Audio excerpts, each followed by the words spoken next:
రాజమౌళి మహేష్ బాబు కాంబోలో తెరకెక్కుతున్న most prestigious movie జనవరి 2న పూజా కార్యక్రమాలతో ప్రారంభమైన విషయం తెలిసిందే. SSMB 29 అనే వర్కింగ్ టైటిల్ తో తెరకెక్కుతున్న ఈ మూవీ ప్రస్తుతం ప్రీ ప్రొడక్షన్ ని శరవేగంగా పూర్తి చేసే పనిలో ఉంది. బాలీవుడ్ హీరోయిన్ ప్రియాంక చోప్రా అయితే హీరోయిన్ గా ఖాయమైనట్లే. రీసెంట్ గా ఆమె హైదరాబాద్ రావడం, లుక్ టెస్ట్ జరగడం కూడా అయిపోయాయి.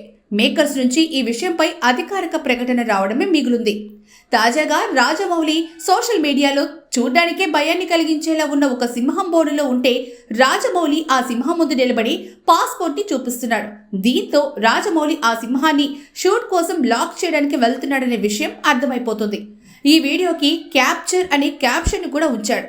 మహేష్ ఆ వీడియోకి ఒక్కసారి కమిట్ అయితే నా మాట నేనే వినను అని పోకిరి సినిమాలోని డైలాగ్ ని కామెంట్ గా పోస్ట్ చేశాడు. ప్రియాంక చోప్రా కూడా ఫైనల్లీ అంటూ నవ్వుతున్న ఎమోజీని షేర్ చేసింది. ఇప్పుడు ఈ మ్యాటర్ మొత్తం సోషల్ మీడియాలో వైరల్ అవ్వగా మహేష్, రాజమౌళి అభిమానులైతే షూటింగ్ ప్రారంభం కాబోతుందనే ఆనందంలో ఉన్నారు. అమెజాన్ అడవుల నేపథ్యంలో తెరకెక్కుతున్న ఈ మూవీ పాన్ ఇండియాతో పాటు పాన్ వరల్డ్ మూవీగా విడుదలయ్యే అవకాశం ఉంది.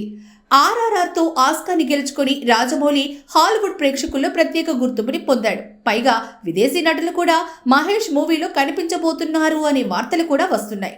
దీంతో రాజమౌళి పాన్ వరల్డ్ మూవీగా తెరకెక్కించబోతున్నాడు అనే వార్తలు వస్తున్నాయి. విజేంద్ర ప్రసాద్ కథని అందిస్తున్న ఈ మూవీని దుర్గా ఆర్ట్స్ పతాకంపై KL నారాయణ నిర్మిస్తున్నాడు. 1000 కోట్ల బడ్జెట్ అనే టాక్ అయితే వినపడుతోంది.